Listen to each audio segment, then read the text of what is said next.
From end to end, Elden Ring is packed full of meaningful locations, each with a rich history, unique NPCs, and fiendish bosses. None, however, are more important, more central to the lore of Elden Ring than the capital of Leyndell. Here lies the Erd Tree, which looms over the lands between. Here lies Marika, ruler of all, and here lies secrets, each eagerly awaiting discovery from the player. So today on Game Rant, let's look at the lore of Leyndell. Resting at the back of the beautiful autumnal Altus Plateau, Leyndell is a representation of all that is golden throughout the lands between. A vertical city with soaring heights intermingled with branches and watery depths filled with the omen-horned castaways. It is a center point for Marika's leadership and a hub for the Golden Order. From here, armies march out to do the bidding of this order. They topple the giants, harness the magicians, and bring the lands between under their rule. The most notable resistance of this power came when the dragon Grandsax attacked the city. However, Godwyn the Golden befriended the dragon Fortisax, and the two repelled the invasion. The corpse of Grandsax can now be found strewn over the tops of roofs in the capital. Marika and Godfrey led the lands between from this capital for a time, but eventually Godfrey faded into a tarnished, and Radagon took his place. The city reveres its queen. Statues of her adorn each street, guiding the denizens in the light which she bestows upon them. Under the Golden City, though, lies a dark secret. The subterranean shunning grounds is a sewer full of those born with the omen horns. These horns were once seen as a blessing, but the Golden Order has twisted them into a curse. All born with this curse are sent below to be hidden from the golden light of the Erd Tree. There is no better representation of the decay taking place below the city than the tarnished, the loathsome Dung-Eater. His wrath forces you to take pity on all else who dwell here.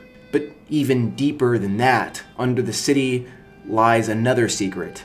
The merchants which you have most likely met around the lands between are entombed. Most down there have died, but a few still live playing their bow-stringed instruments. This lot of merchants buried by Marika's Golden Order and entombed with a poison. In their midst lies the Three Fingers, a being directly opposed to the Golden Order that harnesses the power of the frenzied flame.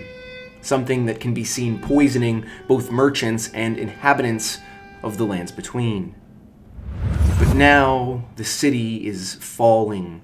Roots cut through the buildings, pieces of rubble droop down into caverns and even below ground, and the streets are lifeless, filled only with the soldiers sworn to protect the Erd Tree.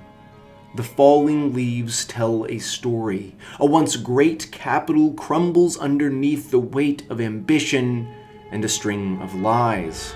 As we, the Tarnished, enter, the city shifts into place, hoping to slow our inevitable rise to become Elden Lord. We fight through Sentinels, through Godfrey, and through Morgott to bring the city to its knees. Godfrey, a once great leader who had fallen and become tarnished, now seeks to protect what little the capital has left.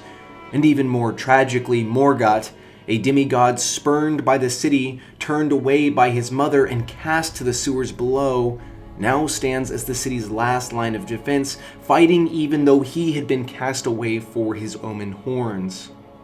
The Shattering, the Tarnished, and the city itself have all worked together to bring the capital down. Upon our second entry, it is but ash, burned alongside the tree which had once filled it with light. Leyndell is the most important area in all of Elden Ring. It is a representation of the great heights reached by the Golden Order that Marika so painstakingly brought up, but it is also a sign that all things fade back to dust.